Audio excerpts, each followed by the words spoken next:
All right, Jonathan, we're ready when you are. All right, thank you everybody. Welcome. Today is October 27th. This is a special session for the City of Igloos Springs City Council.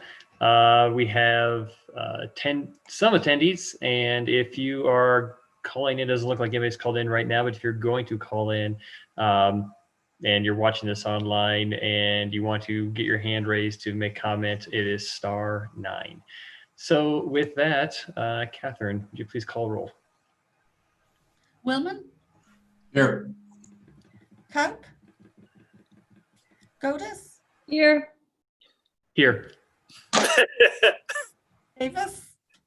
Here. Stepp? Here. Hershey? Here.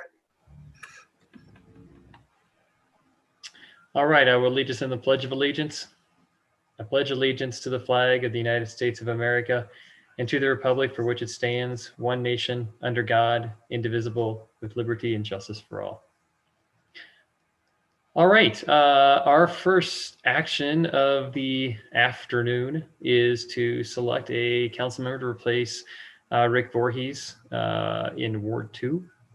I just want to personally, real quick, tee it up and say thank you to the 3 applicants that we had, Ray, Monica, and Ingrid. I think everybody really appreciates the work you put in to apply, the great job you did in the interview, and we had a great group to choose from. So thank you to everybody getting involved, and whoever is not, I'll just say whoever is not chosen, we just really want to encourage you to continue to be involved in the community, whether it's through your church, nonprofits, boards and commissions, in any way that you want to, and just really encourage that. So thanks everybody. With that, Councilor Hershey, I see a hand up. Hi, I just wanted to echo that. You know, I've gone through that process, as you and Shelley and Steve recall.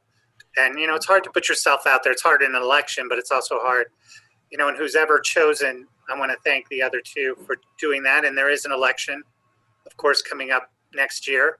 And if one of you or both of you feel that, you know, you want to run again in Ward 2, that would be an option too. So thank you. Thanks, Tony. Mr. Mayor, what is the procedure we're going to follow?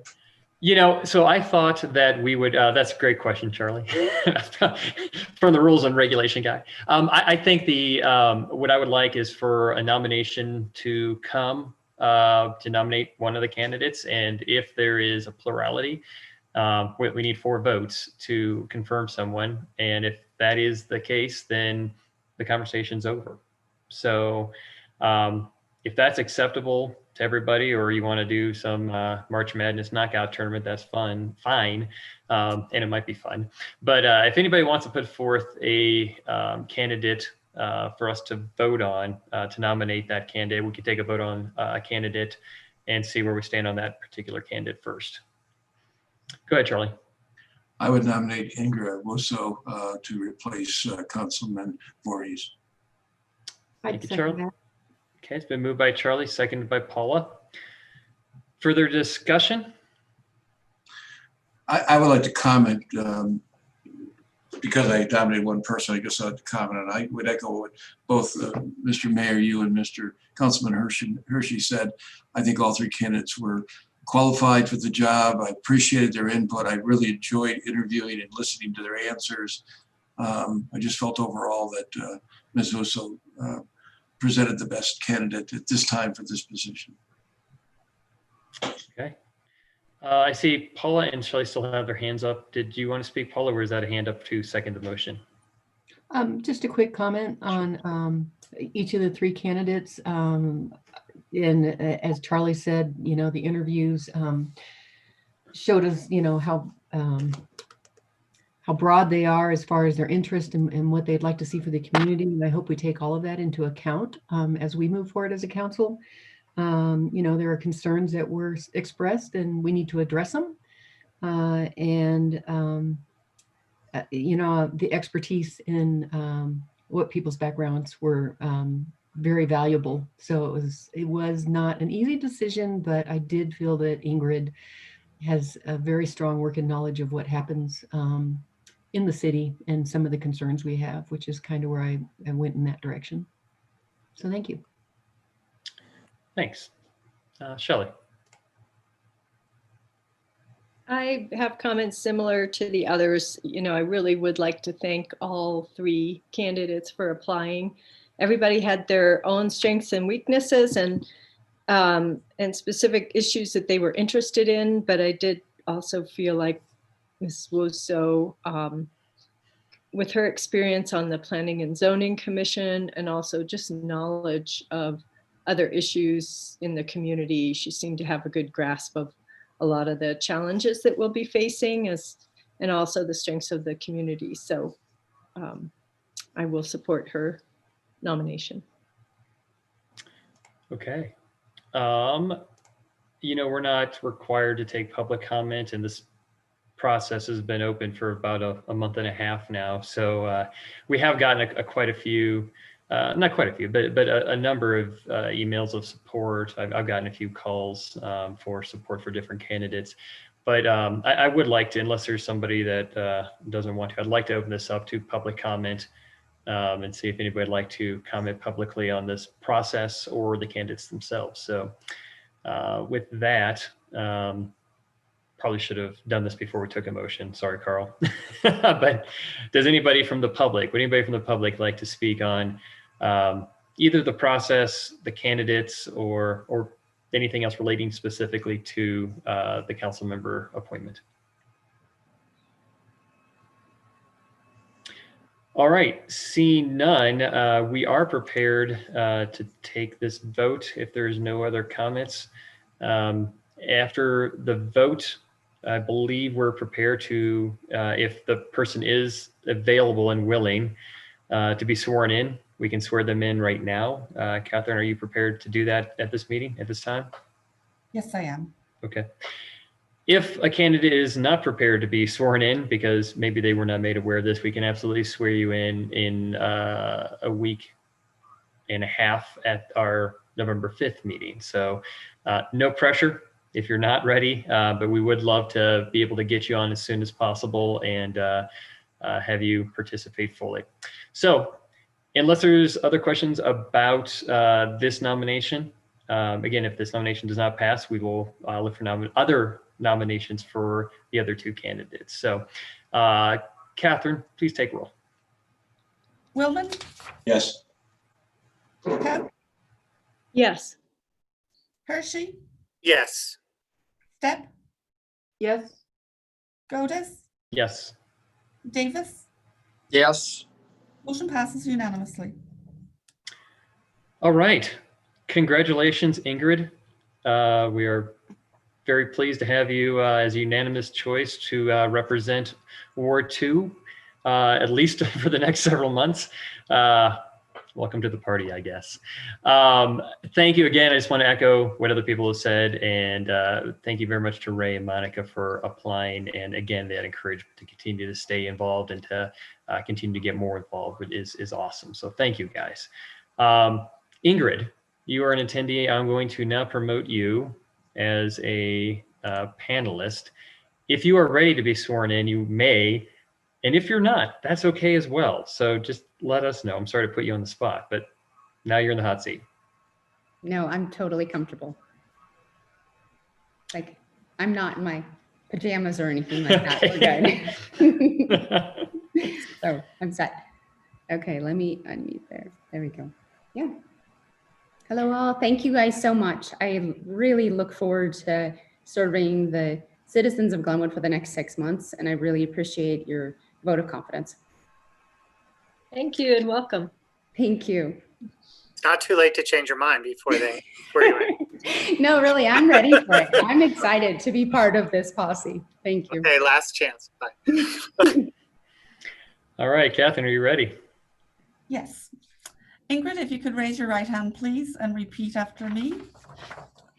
I, Ingrid Wuso, I, Ingrid Wuso, upon my oath, do solemnly swear upon my oath, do solemnly swear that I will support the Constitution of the United States of America, that I will support the Constitution of the United States of America, the state of Colorado, the State of Colorado, and the Charter and ordinances of the City of Glenwood Springs, and the Charter and ordinances of the City of Glenwood Springs, and will faithfully perform the duties and will faithfully perform the duties of the office of City Councillor of the office of City Councillor, representing Ward 2 upon which I am about to enter. representing Ward 2 upon which I am about to enter. Congratulations. Thank you. Thank you all. All right. Okay. You can't quite hear the thunderous claps because we've all gotten good at muting ourselves. All right. Welcome. We are now at a full strength of 7. We are the 7. Item number 5, update on winter outdoor dining.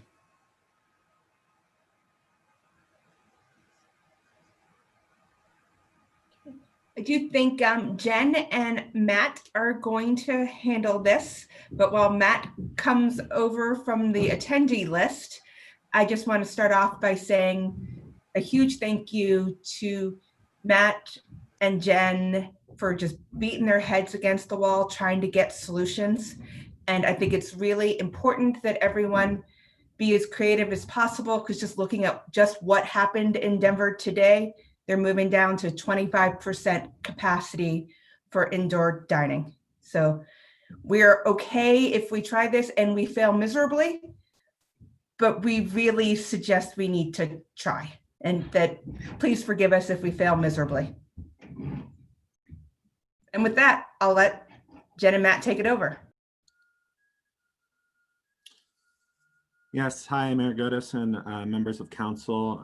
If it's all right, I can share my screen. I have a short presentation just to give you an overview of this process that we've gone through. Let's see.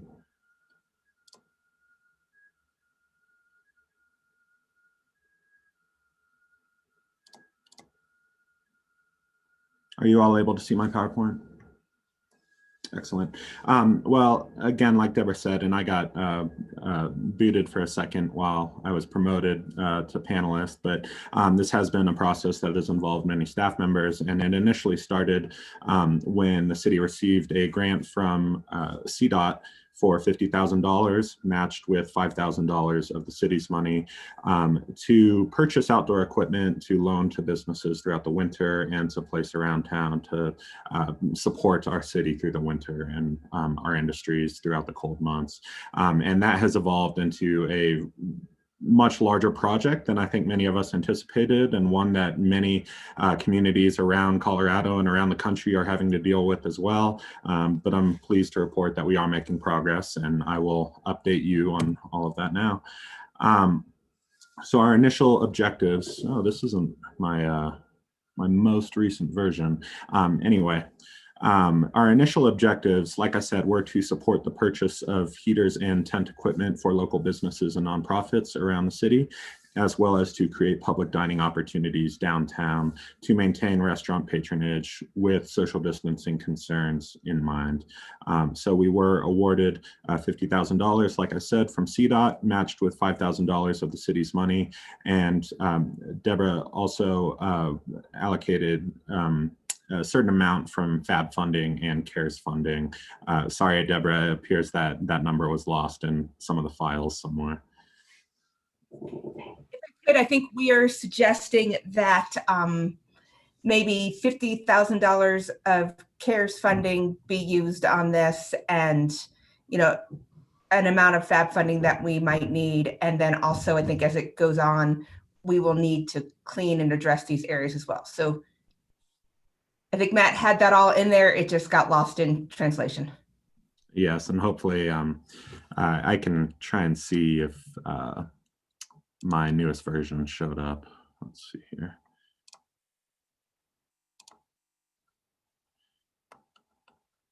Go ahead, Charlie. Yeah, Mr. Mayor, White, we'll do that. Deborah, is the FAB money, is that the money left over from the grants? Yes, that would be if you guys approve the use of that. I think there's about $70,000 left in there. I think I'd be pretty comfortable pulling over how we did CARES funding and then we're pulling the money back. That money has far fewer strings. I'd be comfortable putting up to $100,000 of that in. I know it's more. We would never, ever recommend spending this kind of money if it wasn't for this year, right? Okay, thank you. Okay, and I found the correct PowerPoints. Sorry about that. So here's the updated numbers, as well as I had updated this slide to give a little breakdown of the sort of phases that I'm trying to organize my thought process in for this project. So the FAB funding, as you'll see on the right, is about $70,000, as well as $100,000 from the CARES funding. Within the CDOT grants, I have already spent a little over $10,000 on heating units. You'll see a lot of propane heaters, particularly among the restaurants downtown in their patio areas. Many of those were provided using this CDOT funding. So referring to the process on the left-hand side, phase one is complete. That was providing those heaters to restaurants as well as some nonprofits in the community who requested them, to include Lift Up, Birch Tree Animal Hospital, and Colorado Mountain College. And phase two, we will be distributing some more.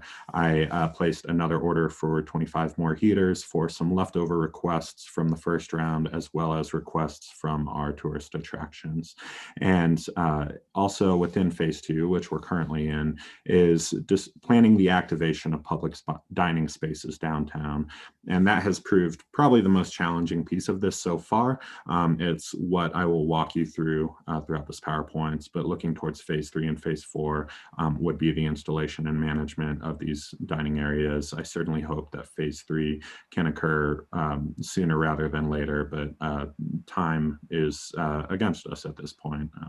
We're hoping that this can occur early in November, in the first half of November. Matt, Shelley has a question. Yes.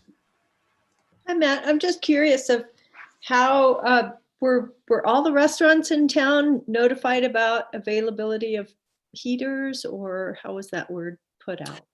So the interest form was distributed through the Chamber's network, and I received submissions from roughly 25 or so businesses and nonprofits. It did not say it had to be a restaurant or a nonprofit. It could be anybody who's utilizing outdoor space. We just had some safety considerations from the fire department that we wanted to consider, such as not placing these next to umbrellas, but it was distributed through the Chamber's network, and I received 25 submissions or so through there, and I expect to be able to accommodate all of those requests. Great. Okay, thank you. Of course. And this is just a little bit more information on that phase one of the propane heaters, where we're at. I've distributed 50 already. I have 2 remaining that I'm waiting, I'm trying to do some follow-up with a couple businesses to get those out. And like I said, 25 other heaters are expected to arrive by the end of this week, and will hopefully begin to be distributed to tourist attractions and others who have leftover requests starting next week. And a big thank you to Dan Roper with the Parks Department and his team members over there for helping to store these and help them get distributed around the community. Matt, Charlie's got a question. Yes. Thanks, Mr. Mayor. Matt, are these going to remain in the ownership of the city? So at the end of the season, they'll be returned to us for, if we need them in the future, which hopefully we won't. Yes, that was a requirement of the grant process from CDOT, was that we were not able to grant these to the businesses, but we are able to provide them through the season and then bring them back and store them for future use by the city or to be redistributed next winter.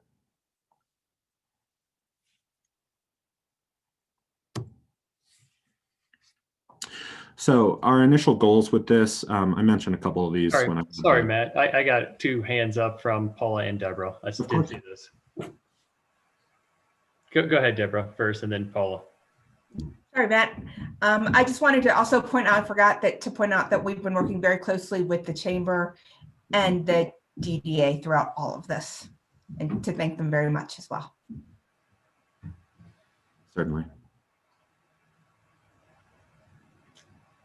Paula, go ahead. Two quick questions. One is, Deborah, is that $100,000 from CARE from the remaining third we reserved, or is that from somewhere else that we're going to be using? It would be from the money we already pulled down from the business grant. So it would kind of be like recycling it. It would have much fewer strings if we use that money. Okay. And then are we concerned about and this might be a Matt question, a shortage of those heating units? Seems like I've heard that in the discussion recently in the last week or two. At this point, anybody who has filled out my interest form, I'm able to accommodate. Everybody could use more heat, I think, but I haven't heard any concerns about not having enough of our equipment to loan to these businesses. There have been a couple leftover requests where somebody received 2 heaters, for example, and they asked for 1 more. But I am still confident that we will be able to accommodate those leftover requests with this second round of heaters that is arriving this week. Thank you. Any more questions at the moment? Yeah, Ingrid's got a question. Go ahead, Ingrid. So what happens if there's a maintenance concern, or that if the ownership is through the city, how is that handled? And do they come with any warranty or anything like that? We drafted a use agreement for the businesses that the maintenance, the propane are to be provided by the businesses. And this is one concern I've heard from businesses, that it is, quite costly, and that if you're running them all day long, that you can run out of a tank of propane in 48 hours. Within the grant monies, we would not be able to provide the propane. I think it would be extremely costly, take a lot of city staff time to be able to do that. Any damage beyond normal wear and tear is on the business to either reimburse us or Sorry.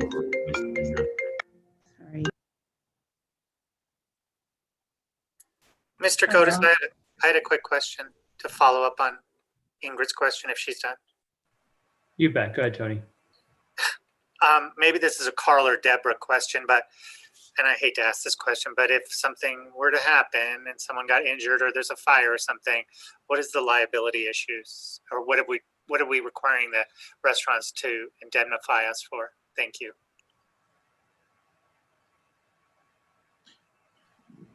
And I can chime in if it helps, but there was an indemnification clause within the use agreement, which I distributed. Yeah, just to follow up on that, it's fairly similar to the indemnity clause that we use in a lot of other agreements when we're interacting with private entities as a public entity, similar to what we would use, say, in an encroachment license or something like that. So we're as covered as we possibly can be, Tony, is the best answer I can give you. Thank you.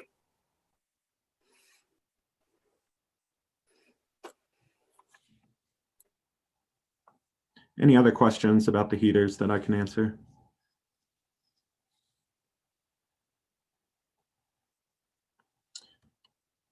I'll go ahead and proceed then. So just to revisit, and I touched on a couple of these when I had the old file up, but the goal of this program, this process that we're going through, is to keep our restaurant industry alive. We know that with COVID, and especially the limited dining spaces which are allowed under state guidance, it is very difficult for our restaurants at the moment, if they're not doing substantial takeout, to be able to justify staying open. So we want to make sure that these restaurants are able to stay open, or the businesses beyond just the restaurants stay open and stay alive through the winter and into 2021. In addition to that, I believe that there's an opportunity to create an inviting outdoor space for visitors downtown, as well as possibly some creative marketing opportunities, which I'll get into a little bit more, to include innovative ways of designing our downtown, or promotional giveaways, which we've not necessarily discussed with Visit Glenwood or any of those folks, but I think that there is opportunity to kind of brand and market some of our options as we look ahead. Some of the challenges, if I can move, there we go. Some of the challenges that we faced, particularly looking at tents, both for individual businesses. It takes a lot of logistics to try and coordinate the purchase and ordering of tents for individual restaurants, as each dining space is unique and constructed of different materials. So at this point, I have told individual businesses that if they would like tent units provided by the city, then they need to send me their dimensions, exactly what material they're looking for, because trying to figure out those dimensions for 20 unique restaurants would take a lot of time. And in addition to that, I'll discuss a little bit more that we have considered, myself, Jen, Deborah, Brian, Pat Miller. We have really beaten our heads against the wall about the possibility of placing a public dining tent under the bridge or somewhere downtown. And that has also proven very complicated because of the stress on the supply chain, which is the next bullet point, as well as the logistics and maintenance concerns, such as the enforcement of individuals using this tent beyond just dining, for dining purposes, using the tent after hours, staff checking in on the tent after hours. There are state requirements that any heated unit would need to be heated around the clock, and that would take up quite a bit of staff time. The energy requirements would be significant, so we're leaning away from that right now, but I still will share that information in a slide or two. But beyond the tents, as I said, the unique needs of businesses complicate the ordering process, and then also the management and maintenance of the public spaces. Beyond tents, we will likely have to consider staff being used to check in and refill propane tanks in some heating units, which the city may retain for use under the bridge or other spaces downtown.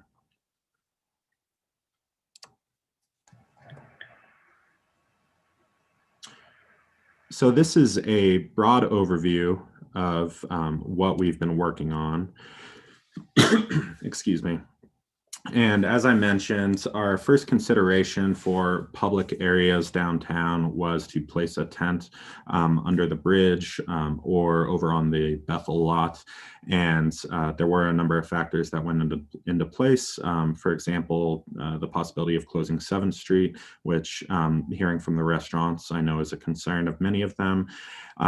And if we were not to close 7th Street, but still place a tent, and I'll switch to my next slide for a second. This first option on the left is kind of the area we are thinking of under the bridge, moving into that north stretch of sidewalk where the current historic marker is, placing a tent there and possibly onto the street covering one or both lanes. That was considered, as well as a tent on the Bethel lot where Mama's Pierogi food truck is.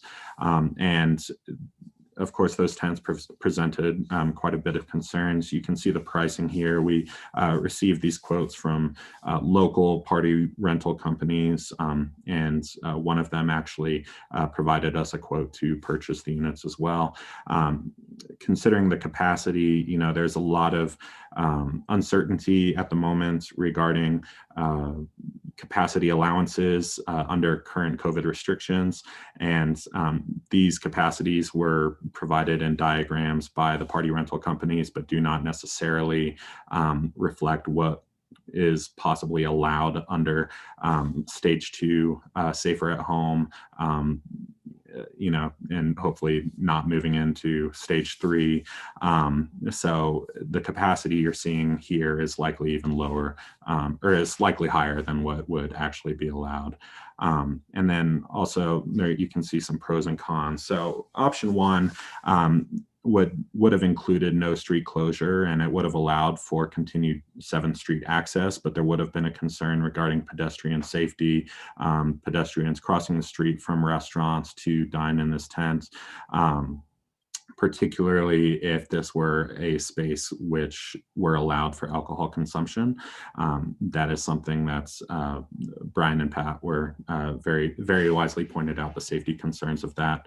Option 2, of course, would include the full street closure, and you know, we heard from many restaurants, not only in this process, but I know in previous processes that they would not like to have 7th Street closed for delivery access.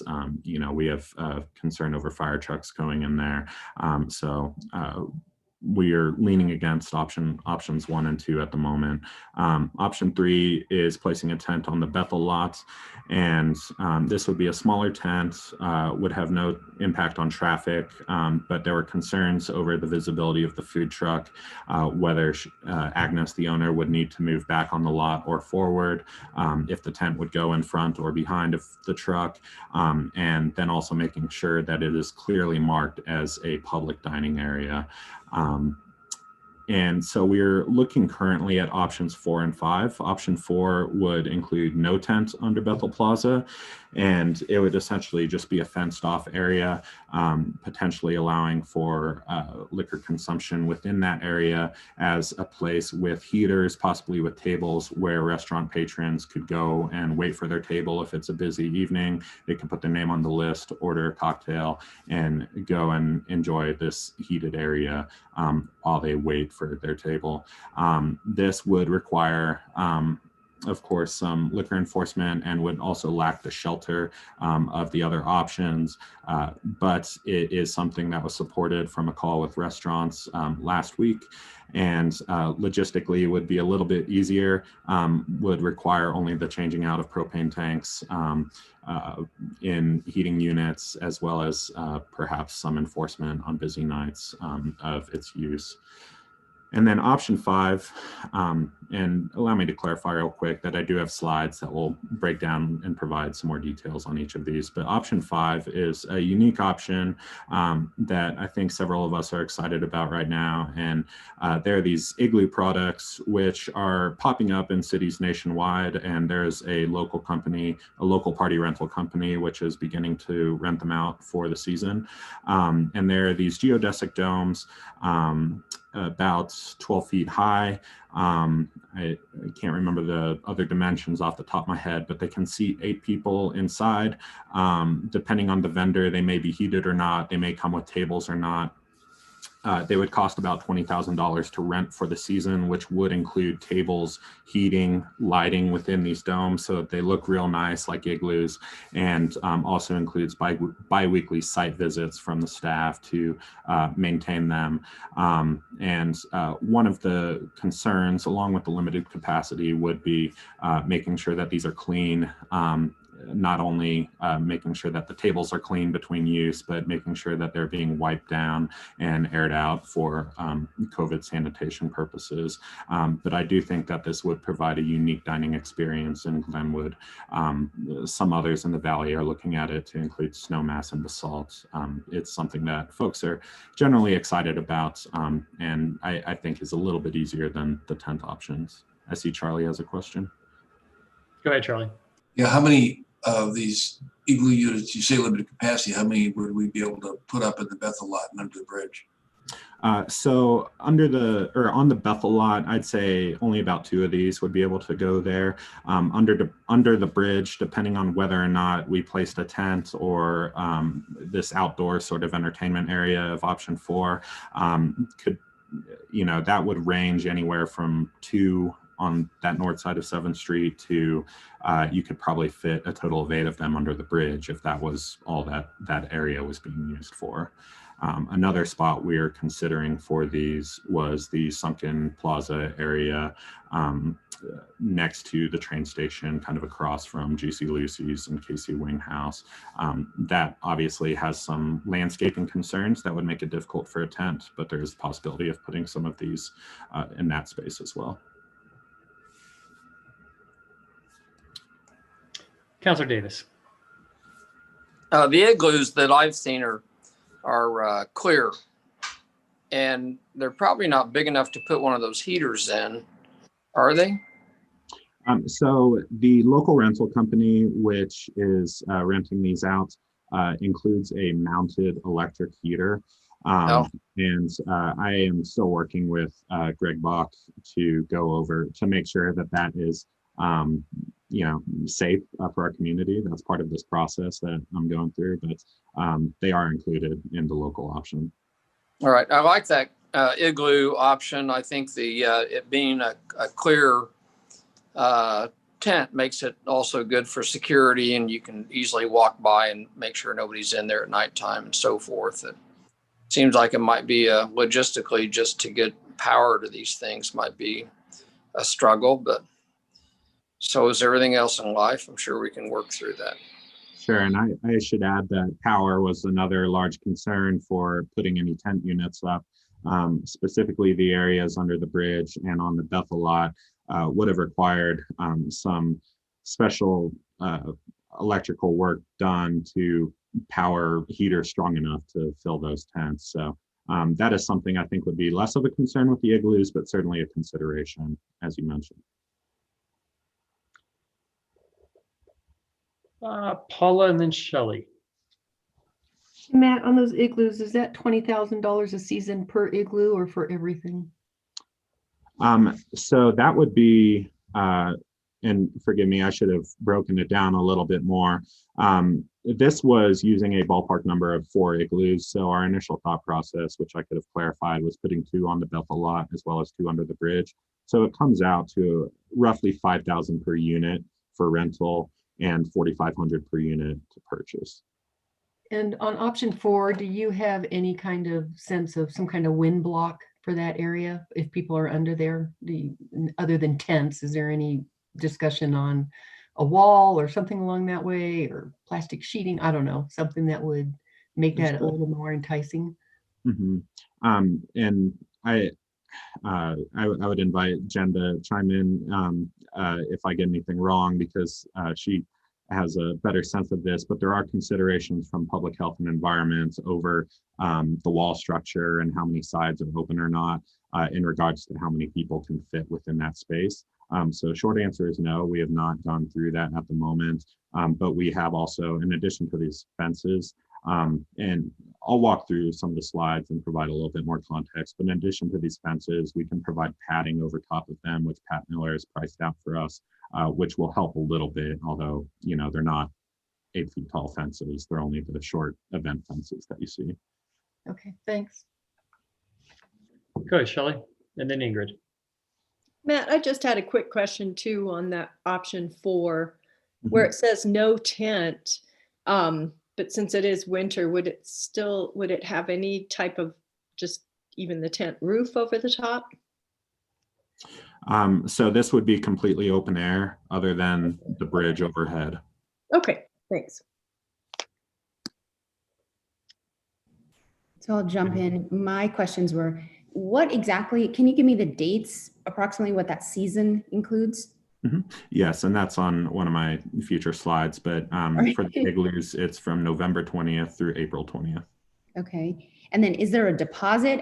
I'm a little hesitant to hear that we would have those sitting out for such a long duration, because I think it's a recipe that something could happen to them. So I'm curious if we do a deposit on them. There is a 50% deposit, yes. Okay. Yeah, and then with this, does this impact snow removal at all? And how does that impact snow removal? That is one of the logistical pieces that I think we need to figure out. And Brian has been very supportive with kind of, you know, thinking about his staff's time, but of course also very conscientious of it. So that is a consideration I think would also have to be, we'd have to possibly get some support from the local businesses nearby. If we were to put this on the Bethel lot, for example, then we might ask for some help from the food truck with snow removal. Oh, good, good. Thanks. I'm glad you guys are thinking about that. I appreciate it. So if I may, I'll just walk you through briefly some of these options. So option 1, which included a tent on the north side of 7th Street under the bridge. This was the diagram which was given to me by Premier Party Rentals, and as well as the cost breakdown for various month periods throughout the winter. And as I mentioned previously, the 64 person capacity is what is provided in the diagram, but we are, as I mentioned, not yet clear on what that actually would be under COVID restrictions, particularly if we move into a more restrictive phase. And at this point, we do have a lot of those concerns regarding capacity, staff time, heating requirements, and general maintenance of these tents throughout the winter, which we believe would make this a challenge. So very similar, but this is a tent diagram for the Bethel lot, a little bit smaller, and another consideration, but one of the concerns for this. And if we were to place something on the Bethel lot, we discussed the need to put 2 signs on the tent, one noting the food truck, particularly if the food truck is behind the tent. So making sure that they are visible with this tent in front of them, and another sign clarifying that this is a public dining area, that this doesn't necessarily belong to the food truck. But that was one of the concerns, was just the optics of the space if a tent were to be placed there, although it does not have the traffic concerns that a tent on 7th Street would. And Pat Miller, by the way, has gathered all of this quote information and done a great job working with these party companies and considering the heating costs. So just want to thank him for that and invite him to chime in if there's anything important that I'm missing. So this outdoor dining area, and this is an updated number, actually $5,000. I got this number from Pat as well, thinking about fencing as well as covers for that fencing for a potential 80 by, what did I say, 80 by 40 space under the bridge. And we would hopefully be able to brand some of these padding on the fences with either city logos or social distancing reminders and mask reminders to make sure that this is a COVID safe space, if you will. And of course, as I mentioned, we would provide heating units and or fire pits within this space. It sounds like standing propane heaters, such as those I've already purchased, would be the easiest for maintenance and for staff to take care of. There is a chance, depending on the remaining requests that I have, that I will have 8 heaters left over, which could help out quite a bit with a space of that size, but I can certainly order more as needed. As well as the potential for tables. We discussed possibly putting tables similar to those in this photo or those that were previously out there, putting those under the bridge for parties to wait, or putting sort of cocktail tables near the heaters. Of course, at that point, we want to make sure that parties are distanced appropriately with COVID concerns. In your last meeting, I believe you all discussed liquor consumption in public areas. So this is a space that could potentially be used for that. As I mentioned, if somebody were waiting for their table, they could grab a drink from the Ranch House or Casey Brewing or the Grind and go wait under this bridge area with a drink while they're waiting for their table. And hopefully stay warm in the meantime. And one other exciting opportunity, which we've begun to toss around, is the opportunity for blanket giveaways. Many restaurants, and this was an idea that Lisa Langer shared with me, I believe from somewhere in Europe, was a restaurant that was providing blankets for its patrons in winter months. And of course, with the COVID concerns, that would require either single use or a pretty substantial laundry bill. So we're considering a giveaway of blankets, and this would be a large order where we brand them with the city's logo or perhaps another nice image from Glenwood, and would be a unique little promotion. If somebody's waiting downtown, then the restaurants can say, here, you can wait under the bridge, here's your blanket. If you want to sit outside, you can use that. And it's a nice keepsake that can last for a few years when they go home.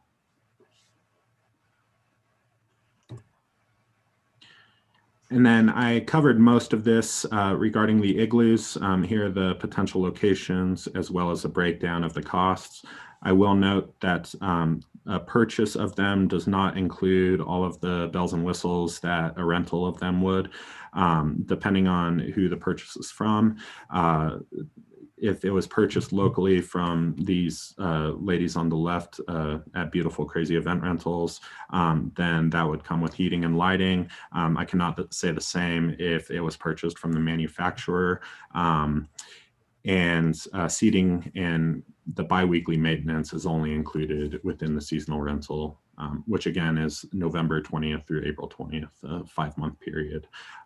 So at this point, we're looking for guidance from council as far as which direction we should go, which options are preferred, because as I mentioned previously, time is against us. And beyond the igloos, for much of this equipment, heaters, tents, et cetera, we are looking at likely a four-week turnaround minimum in many cases. So we want to make sure that we can act quickly and make purchases as needed to support our businesses. Looks like we have a couple questions, Matt. We have Councilor Davis and Councilor Stepp. Mine wasn't a question. I just wanted to say that I support the igloo variants. Okay, go ahead, Paula. Looking at the igloos, Matt, I'm a little concerned about what is the airflow in there. I mean, the whole point to being outside is keeping air moving around people. Are those solid, or how does that work? I mean, what does the state think of as far as that being a safe area to eat it? And that's something I don't have a clear answer on. I can certainly go back to the suppliers and ask that, as well as some of our neighboring communities I've spoken to who are trying to work through the igloo question. I can raise that as well and also see where they're at in that process. Thank you. Yeah, that would be my one concern. They're beautiful, but just making sure we're not buying something we can't use. Absolutely. Go ahead, Shelley. Matt, is there, I'm interested in the under the bridge option because we invested so much to build that and make it really nice, but is there some way to kind of not close in the sides? I realize we can't hang anything off of the bridge, but kind of to minimize the, wind and that type of thing, maybe just close it in partially. And I'm wondering if in that same vein, will there be like a range of outdoor temperatures where it's in use, and maybe sometimes if it gets too cold, we just won't even bother trying to heat it because all the heat's just gonna go out. Have you guys thought about that? Or I see that Pat Miller has his hand raised, and he can probably provide a good answer for that. I will also say that the general sentiment among the community is that folks are not going to be dining outside in single-digit weather. So I think we're likely trying to fill the gap between 25, 30 degrees and 50 degrees, that space where it's just a little bit uncomfortable and not unbearable, trying to make that a little bit easier for our dining community. okay, so we won't be wasting money on propane when it's 8 degrees out, or? Well, certainly Brian and Jen might have something to say as well, but I believe that we want to make sure it's being used. What's the word I'm looking for? It's being used carefully and not being run around the clock when needed. Okay. Whether that's time of day or time of the year. Okay. Thank you. And I just really quickly wanted to add, Shelley, we did look into options for, putting walls up, even like pipe and drape options, things that would really keep that heat into that space. One of our major concerns was a carbon buildup under there. If we are utilizing these propane heaters, we do want good airflow through to get that the bad chemicals that are being built up from these heaters flowing out of the space, as well as we want to retain that heat. And we also played around with the idea that 8 feet high fencing would be doable with that carbon flow out of the underbridge area, but we also wanted to make sure that when securing the location during the evenings, that it wasn't a place that someone could walk into, nuzzle in a corner and not be seen. With this, there will be clear viewing above the fence line. You could see your restaurant, you could see where you're going. We could monitor it from a patrol standpoint around the outside of the perimeter of this location. So we definitely went through the rigmarole of looking into different options of keeping the heat in, but the fire department definitely had some concerns with carbon buildup under the bridge, people breathing that in. Okay, great. Yep, that totally makes sense. And I guess I was envisioning kind of a partial enclosure, but with the 8-foot fence, and you'd still have quite a bit of open area above that, right? Right. And that is an option, but also we do have such a beautiful underbridge area. It would be awful to put, that 8-foot high construction fencing with that green cover on it. Right. It would hide the beauty of the space. So this was kind of a nice option between the two. Yeah. Oh, sorry, I didn't mean to cut you off.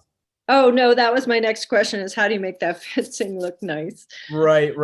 And, through all the research that I did with that fence covering, there really aren't any beautiful options or even nice options. We could go with a standard black option, which would accentuate that, bistro lighting a little nicer, but it would still look like a big black fence surrounding our Bethel Plaza area. So that's something that we definitely wanted to consider, but we also did include in the pricing of the 4-foot high fencing, black covers that would actually go over the complete outside of the fence, and it would block wind from coming in, not necessarily at that 8-foot high limit where it's really blocking all of the wind, but it will block a lot of that snow drift coming in underneath under people's feet and things like that. So we do hope that it will retain heat as well as keep snow out and keep the area as beautiful as ever. Okay, great, thanks. Jen, you have your hand up. I just wanted to answer Councilor Steph's question. There are 2 window vents in those geodesic domes.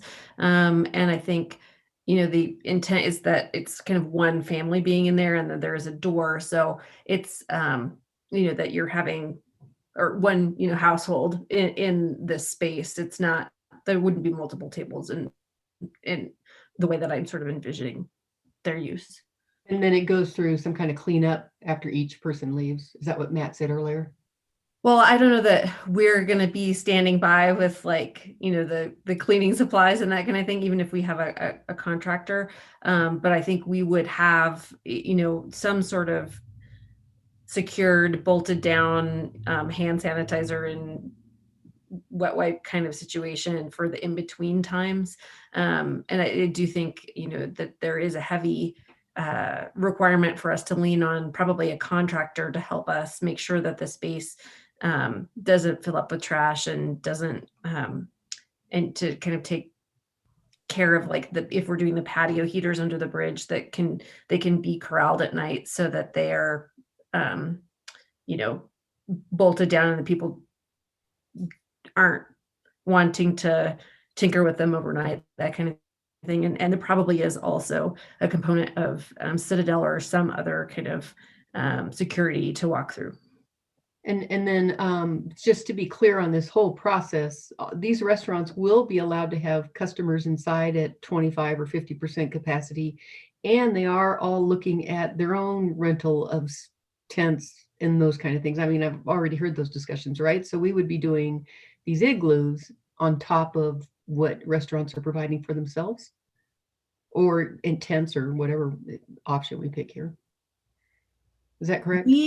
There are some restaurants who are, I think, for example, Colorado Ranch House has a yurt that they've put in their back patio space.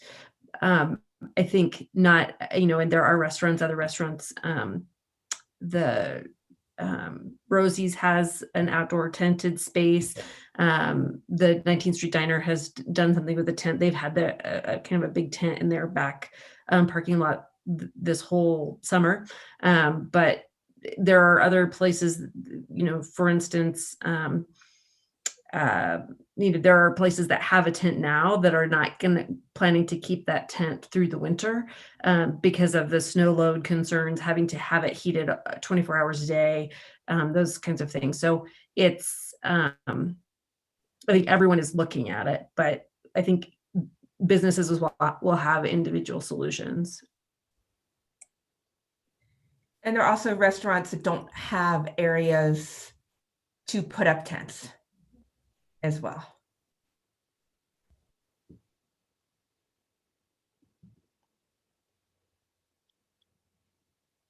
All right. Matt, are we done with the presentation? Sorry. Yes, and I'll just make one other note. I just received a note regarding the igloos that they can be purchased for as low as $1,500 or a third of the cost listed here, but that does not include the heating units, the lighting, the tables, or seating. So that is another decision to be made. I'm not sure what sort of electrical requirements or heating requirements would be required if we were to purchase just the frame. All right, Ingrid and then Tony. And have you guys had any dialogue about the stock of this after we get through this COVID chapter? As in, you know, if we have all these heaters, is there any dialogue about a plan to sell them, or will we keep some? And the same with these igloos. Is there any long-term value to keeping them and having them available for the city? Well, certainly we want to make sure that we have enough storage space for them. And I think in regards to any tents, heaters, et cetera, those are easily applied for any future city events, park events, or even if we have to do this all again next year. The igloos, you know, I'm not sure what the answer is for that. If we were let's see, if we were to use CDOT funding, we would need to purchase them. However, we are able to rent them using the city monies, which Deborah has allocated. And I would think Pat and Brian, if we decided to purchase these, I mean, they will use them for special events. Yes, I'll use it. I'll use it. No, I just wanted to say yes. With anything that we purchase that is listed here, between heaters, igloos, anything that's used. I mean, I've never seen one of these igloos assembled, so I don't know the man requirements of assembling it internally, or the storage requirements of these pieces. But I can say from an overall standpoint, anything that's being listed here can be used from an event standpoint, things that we rent on an every event basis, things that can enhance our guest experience even more. I could see these igloos being used for New Year's Eve events down the road as like an exclusive VIP experience, things like that. So yes, longer winded answer than you were expected. Yes, we can absolutely use them. Tony. Well, just to follow up on what Ingrid asked, I would not support purchasing them. We don't know what's going to happen. This has been certainly a roller coaster that nobody's predicted. There could be a vaccine. This virus, like the 1918 Spanish flu, could disappear for 100 years. I'm not interested in purchasing them, and it sounds like we can get a lot more bells and whistles if you just rent these igloos. I'm not interested in storing them. If we need them in the future, we can rent them again. Doesn't seem to be a problem. I'd like to see the cost broken out, Deborah, but for now, I think in the short term, rental seems like the smarter way, like going on vacation and renting a car as opposed to buying one. So that would be unless it's significantly cheaper to purchase them and we could use them, but it doesn't sound that way. And it sounds like you get a nicer one if you rent it. So that would be my thought. Thank you.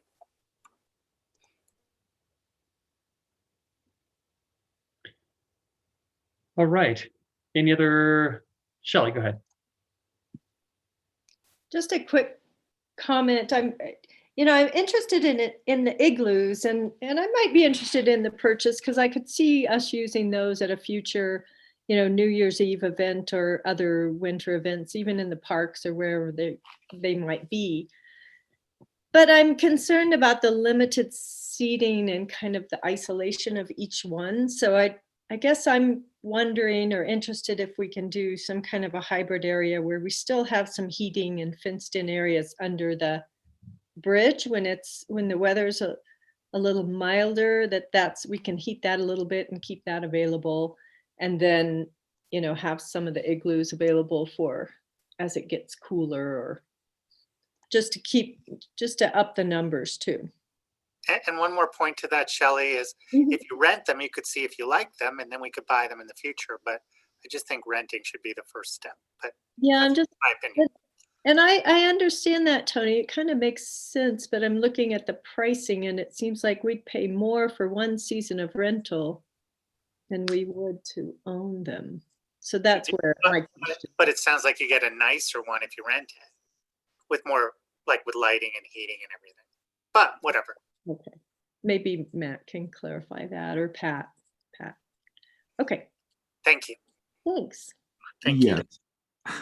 And to Shelley's point, I believe that is the direction that many of us who are working on it, Pat, Brian, Deborah, Jen, are kind of leaning towards, and please, any of you feel free to chime in, is potentially having, say, 4 of these downtown, 2 on the Bethel lot, 2 on the north side of 7th Street, along with an enclosed fenced area under the bridge.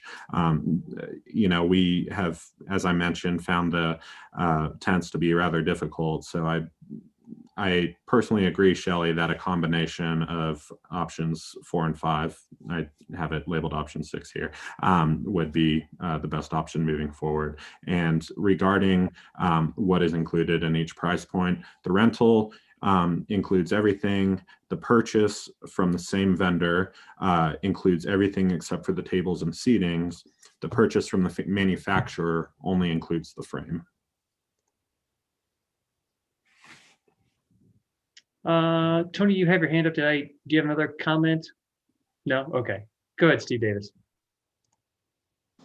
You know, I just want to say that staff is doing a tremendous job here, working on this full-time, day after day, and I have complete confidence that they would make an appropriate and good decision, rental versus purchasing. And I don't want to think that we can sit down here and have this thrown at us and make that appropriate decision. So my confidence, my vote is for staff to do that. Any other comments? All right. Well, we have a vote for staff to make the determination. Is there? I mean, it's an update. The title is presented as update on outdoor winter dining. Staff, what direction are you looking for? Are you looking to have us give you a head nod, or just go and do what you need to do?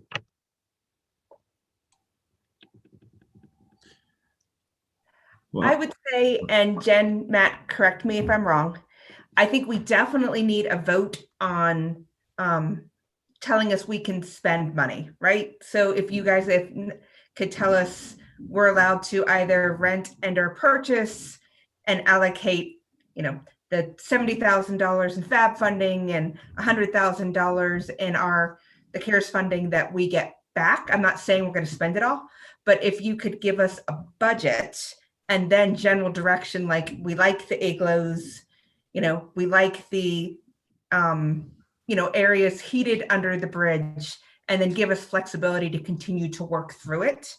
I think that makes sense to me. Matt, I don't know if you wanted more direction than that. that would work for me.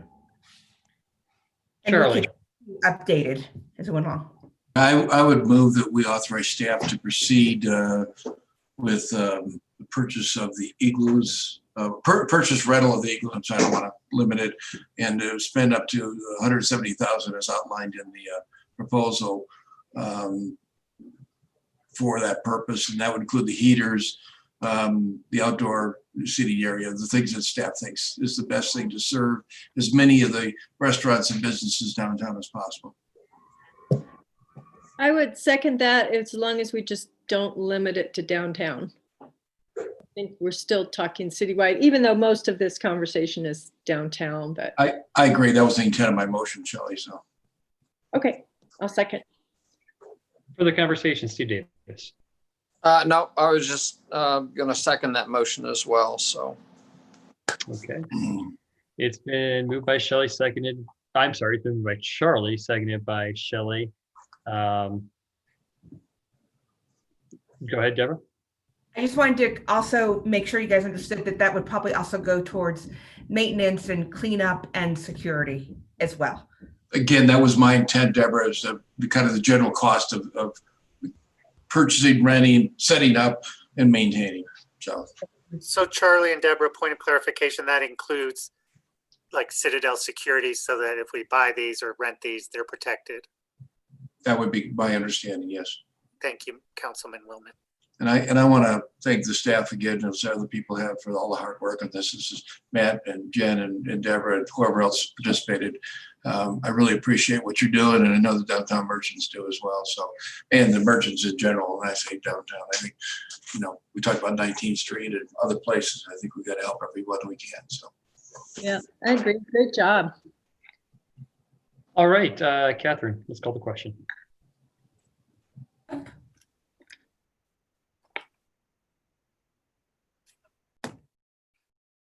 Cup, can you hear me? Yes. Godas, Yes. Hershey, Yes. Stepp, Yes. Davis, Yes. Willman. yes. Motion passes unanimously. We got another member.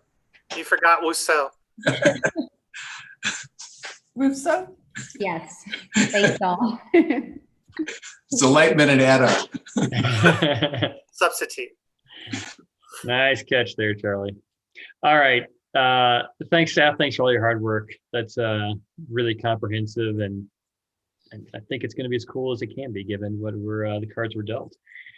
Okay, item number 6, Grizzly Creek intake. Item number 6 and final item, Grizzly Creek intake emergency construction progress. Mr. Langhorse, do I need to promote you? Yes, I do. There you go.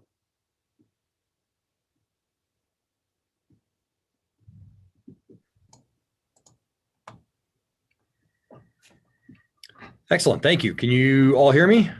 Perfectly. All right. First thing is first. Congratulations, Councilor Wusso. Glad to have you on. Thank you. Thank you so much.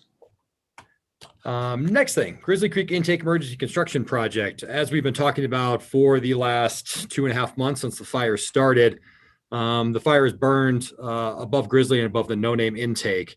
What we have done is we've been working with the NRCS and trying to procure an EWP grant, which is basically an 80-20 split for protections of our intakes. They granted us money up to $1 million in construction and $150,000 in design. We have to cover 20% of that. They cover 80% of that. But what we needed to do was get moving. The first day that we were allowed back in Grizzly intake, up to the intake, was on 9/23. That was just a month ago, to actually get a design team up there, which we sent SGM, we sent Carollo, we sent firefighters, we sent everybody that we could get on that team, including Mark Gould Sr., up there to take a look at how bad the fire had burned, and what are repercussions associated with that intake. They came up with a plan. I attached the bear plan, we'll call it, to the staff report. It was 11 pages long from SGM, and they made recommendations on what we should do to the Grizzly Creek intake and what we should do to the no-name intake. I would like to share my screen and kind of go over that, if that is okay. Can everybody see this very basic drawing? We can. Okay, so obviously we didn't have a whole lot of time to spend on design, what size grout and boulders and all these other fun things, since it is 4 miles up in the middle of nowhere. No matter what we did, we were going to have to fly it in. So I apologize, we got a little ahead of you guys on this thing, but I do need to have an emergency sole source granted to Gould Construction, so that with the EWP, we're following the EWP grant requirements, but I couldn't quite wait to get the work done. And I'm glad we started when we did, because actually we've kind of moved our flights from this Friday to I don't know when, because we can't even get up there right now. But on the 16th, I want to say, of October, we had the availability of a K-MAX helicopter which is rare. So we grabbed them, flew 2 mini X's up there and a small piece of earth moving equipment and gas and troughs and everything else that we could think of to accomplish what you're seeing on this screen in front of you, starting on the 19th of October. And basically we figure it was 10 or 11 days worth of work, that we would have 20 yards of grout. We would be renting these pieces of equipment. We would rent helicopters and fly people in and out. And we accomplished all of that, but Gould actually accomplished 95% of that in 5 days. So last Monday, Tuesday, Wednesday, Thursday, and Friday, we basically flew in and out of Grizzly every single day with equipment and things to accomplish this list here, which the sole reason to do this was to protect this intake from potential debris flows and extra sediment loading that's going to come off those fire and burn areas. So basically, this is our intake, and I'll pop up some pictures here in a minute. This is our intake structure. It's basically a dam that was constructed in Grizzly Creek. The water flows down, goes into our intake structure, goes into our 24-inch pipe that then travels to a tunnel and goes over to No Name. It's a very complicated system, as we've talked about.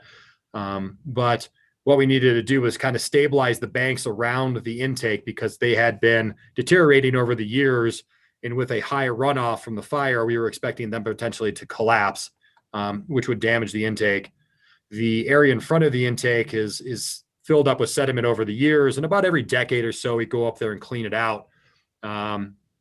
Thanks to the EWP grant, they're helping us partially clean it and help us partially prepare for extra sediment to come in. The bottom of the dam had been scoured out a little bit. More water is going to cause that scouring to go faster. So we've beefed up the bottom of the dam. With that excess material, we've kind of filled in this backside over here. Like I said, I'll pop some pictures up in a minute that will be very interesting for you.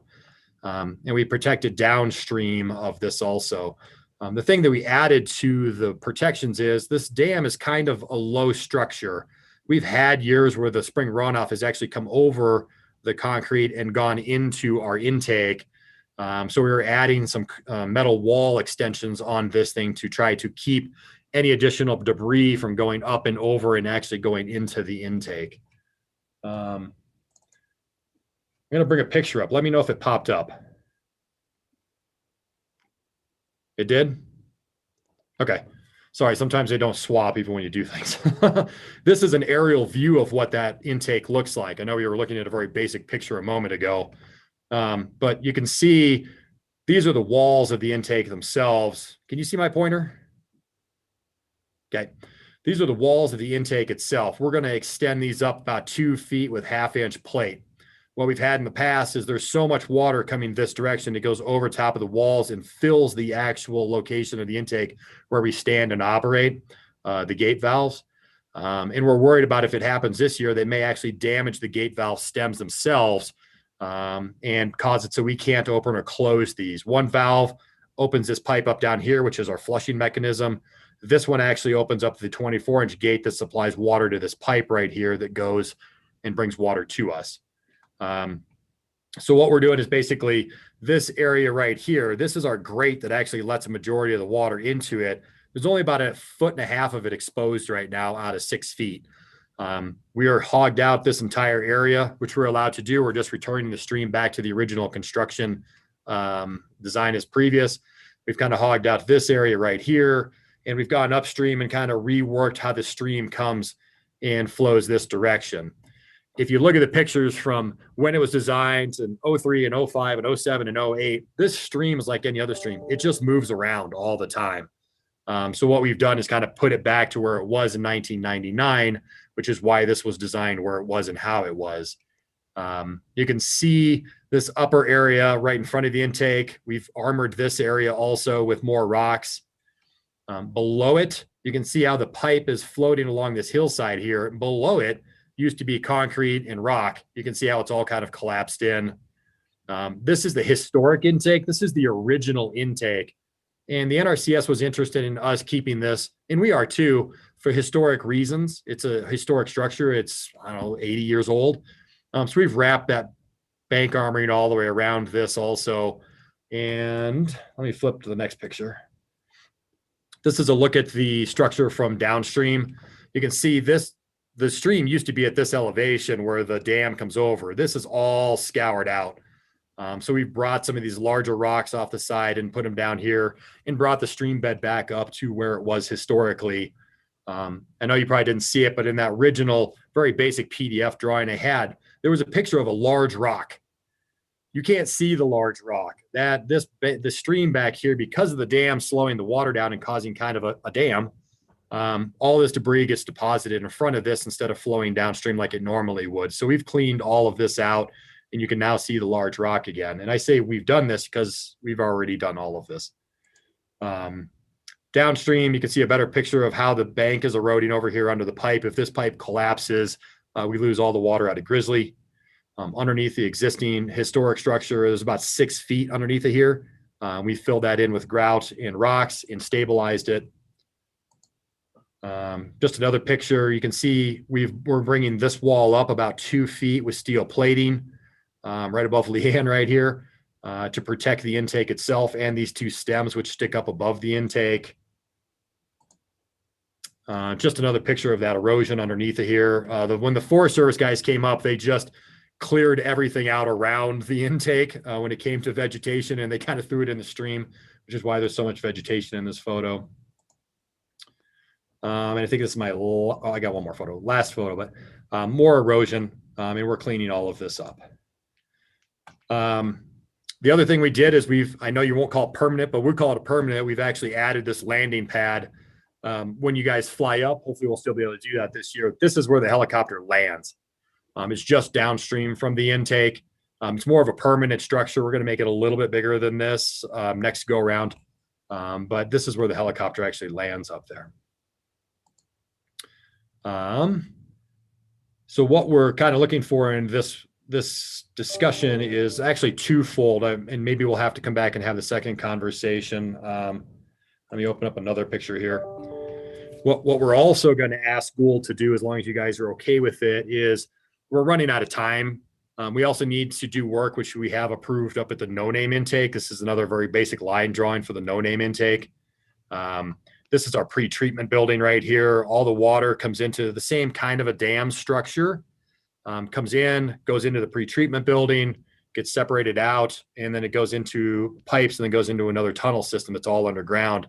What SGM is suggesting is that we put some barricades in front of the building. So if we do get a debris flow or rock movement or trees, that the building doesn't get knocked off its foundation. We're going to put a new slide gate on. We're going to bank armor all over because these banks are eroding. We're going to clean out the cobble that's in front of the intake like we did on the other one. Basically the same kind of processes are being suggested for this intake. And also EWP or NRCS has approved all of this to be paid for the 80/20 grant. So we've already done the process. We just have to get somebody up there to do it. We were going to try to do this ourselves, but it's just too much work. So we would like to utilize Gould to do this under an emergency sole source. You're probably all wondering, how much does this cost? The no-name diversion, worst case scenario was 11 crew days, 20 hours of grout, a lot of standby time, those kinds of fun things. And we were looking at about $250,000. Now, half of that is helicopters.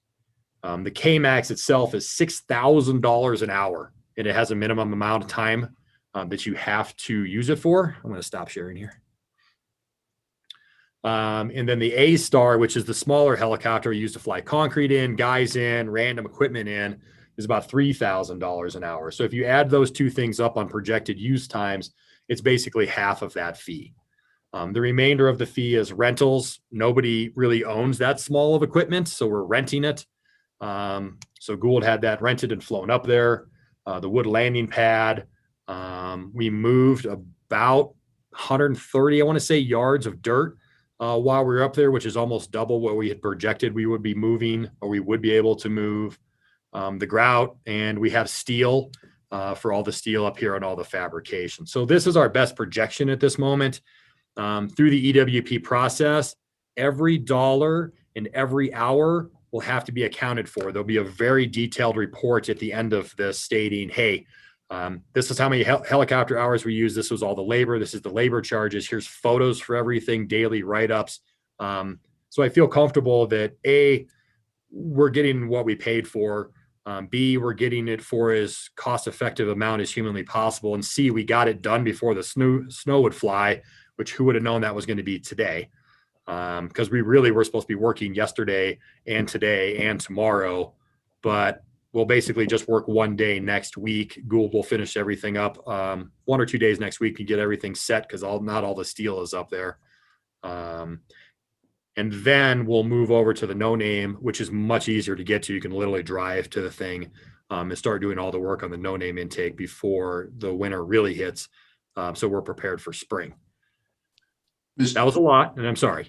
Let me interrupt you for a second, Matt. Mr. Mayor, I think Ms. Musso got bumped into attendee in that.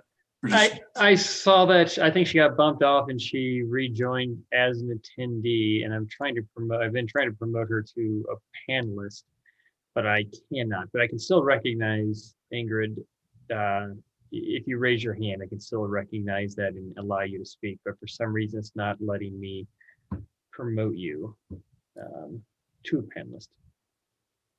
But thank you, Charlie, for that. If you have a question of Mr. Langhorst, now is the time. Go ahead, Tom. So Matt, I assume all this work falls out of and you're the expert under the category of we don't have a choice, right?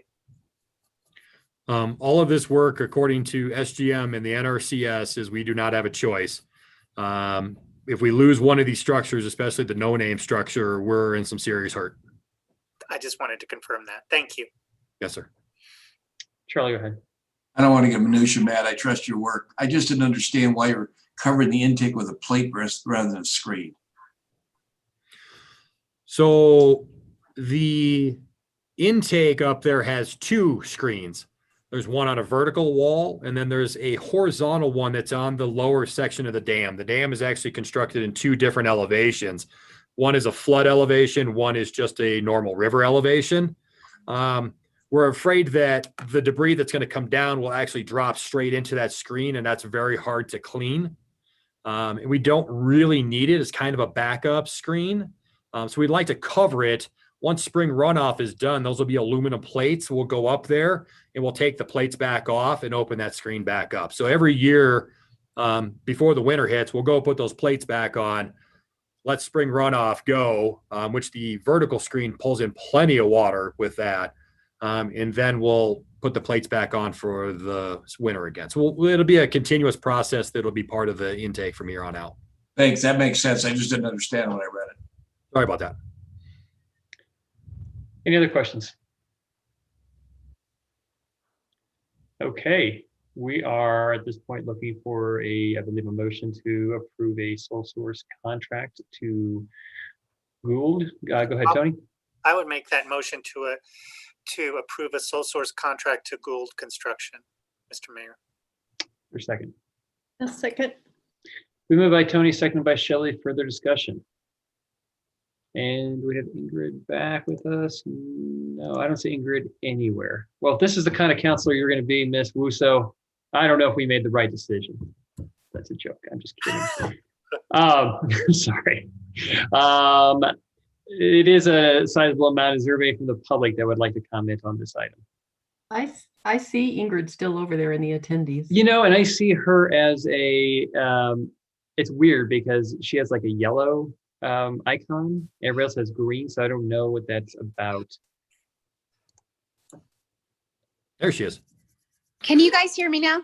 Yes. So I was having I didn't expect to be in the meeting and I was not technologically prepared. So now I am, and hopefully I shouldn't have any issues moving forward. But today was this is where I had told you guys I was good at Zoom, and this was Murphy's Law.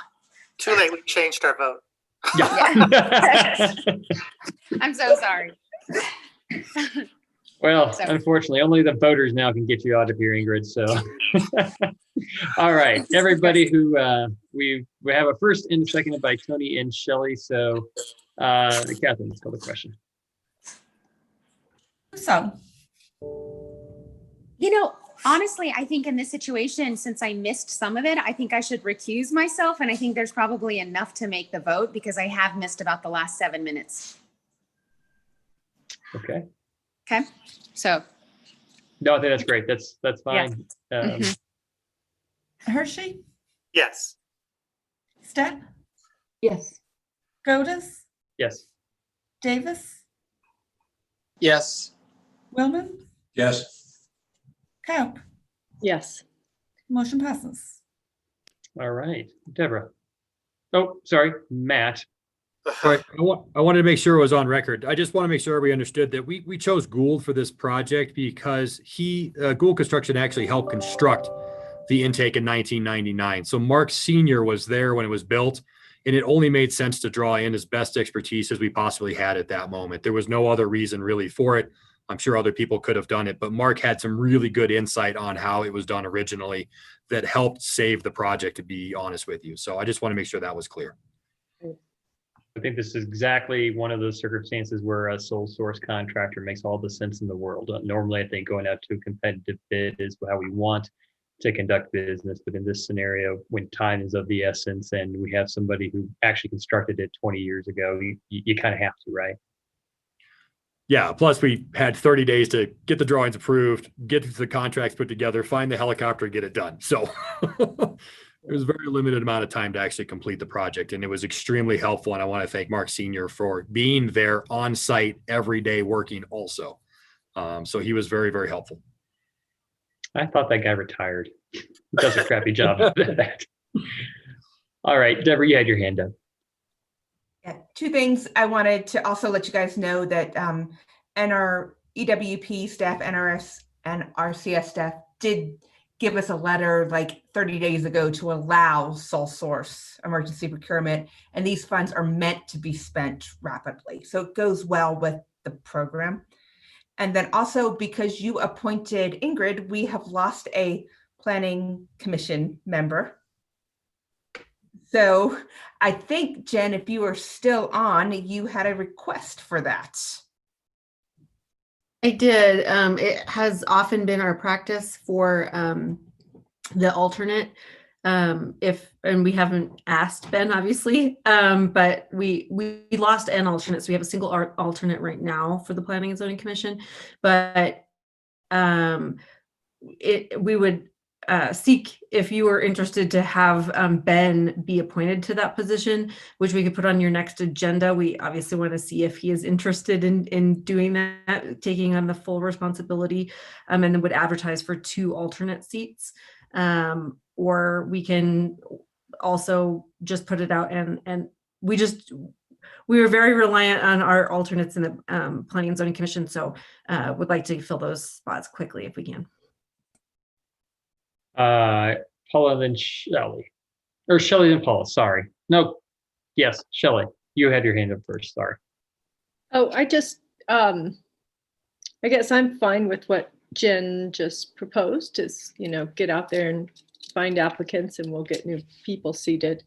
But I also had and thank you to Matt, thank you to staff for getting that grant and getting on that and getting all this done. So I'm really happy to see all that work moving forward. Can I just do a council comment? Sure. Is this a good time for that? Is it related to either one of the issues we're talking about? We can do council comments. I'll do like for the good of the order before we adjourn out. But if it relates to these 2 items, then I'll hold till then. Okay. Paula, go ahead. I am good with what Jen is proposing, but I just had an extra component that I wanted to bring up while we were talking about what's going on with fire recovery and a request from the Middle Colorado Watershed Council that Deborah sent you some information on earlier. I don't know if this is a good time to bring this in because it's along that line, or should wait till we wrap that up. Let's wrap all this up and then we'll kind of go through and do a quick council comment session if that's okay. Thanks. What exactly are we wrapping up? Sorry, I lost myself. Was there? We had a motion, Mr. Mayor, and it passed, so we wrapped that up, didn't we? Did we? Okay. We approved the sole source contract bid for Gould. I just want to note that I agree with what Jen wants to do with the P&Z. So that's what it was. Okay. Oh yeah, that's fine. Yeah, and I think, as far as planning and zoning, this is a quasi-judicial board. We have a lot of items that have been coming to us lately. I think you actually have to fill that. And if we have 2 vacant spots on the P and Z, even if they're alternatives, I think that's a concern.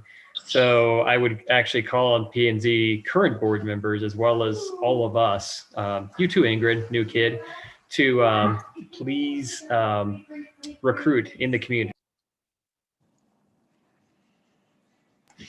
I Ingrid think has her I'll hand also add that there's 4 vacancies coming up in February as well. So I think that recruiting now and getting the 2 alternates appointed, and then really trying to get some great new people on as well, or see if some of the existing commissioners are interested, that would be great. Absolutely. Okay. Anything else from staff? From legal? All right. Shelley and then Paula. Okay, I just wanted to say, for anyone who might be watching this, this is a special meeting, but our last meeting, our next meeting will be after Election Day. So there's, just for all those people that still need to vote out there, please vote in the election.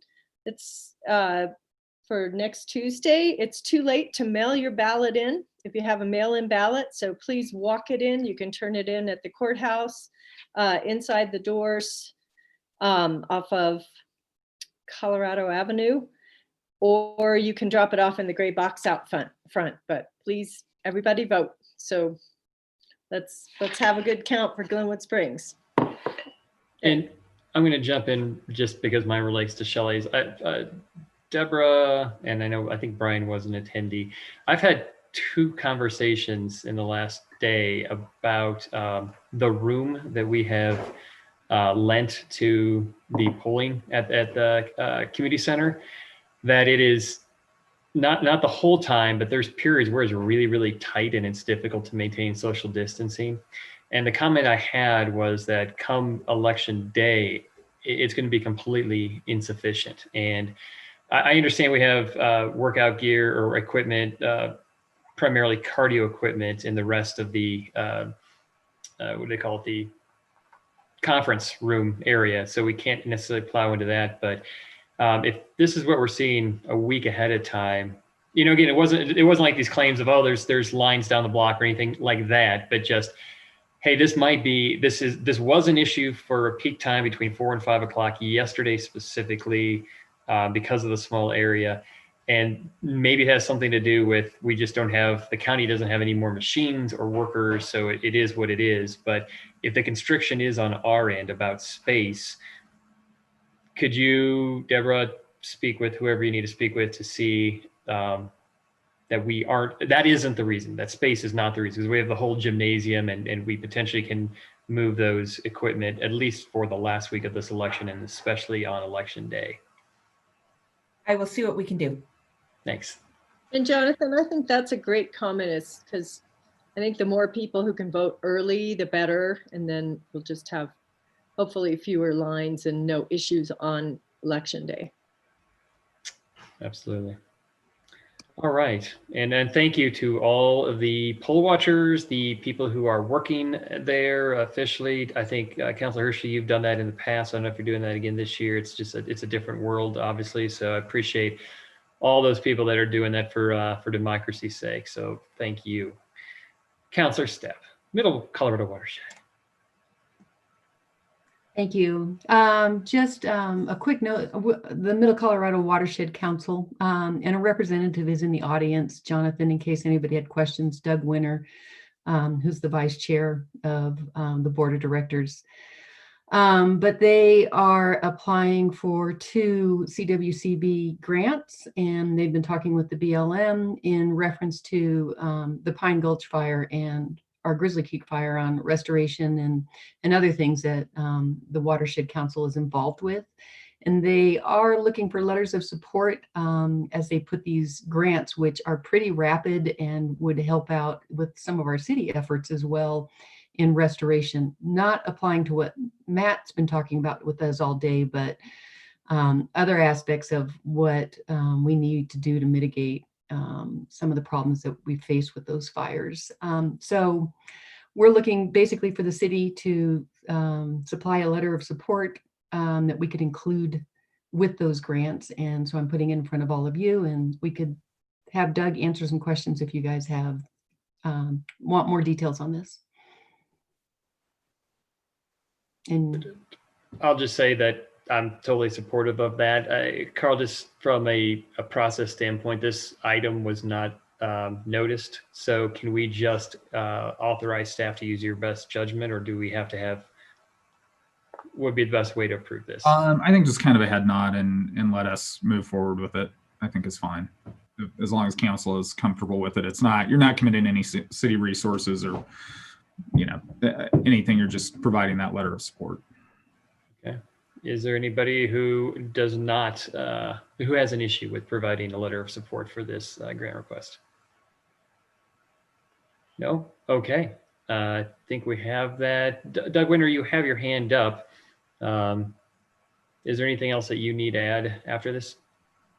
Yeah, thank you. I just wanted to mention that, you know, we're all really focused on the water supply issue. I live in Glenwood myself, and am really grateful for all the work that you guys have been doing to secure our water supply. And our focus is really on ancillary things, you know, habitat, downstream water users, and things like that. So whereas you guys have been really focused on providing for, you know, city utilities, we're trying to do other work that's helpful throughout, you know, these burned areas and downstream. And we appreciate your support. Thanks, Doug. Appreciate it. All right. Any other comments for the good of the order? All right. Welcome, Ingrid. Thank you, staff. And we will adjourn until November 5th. We'll see you all then. Thank you. Thanks, all.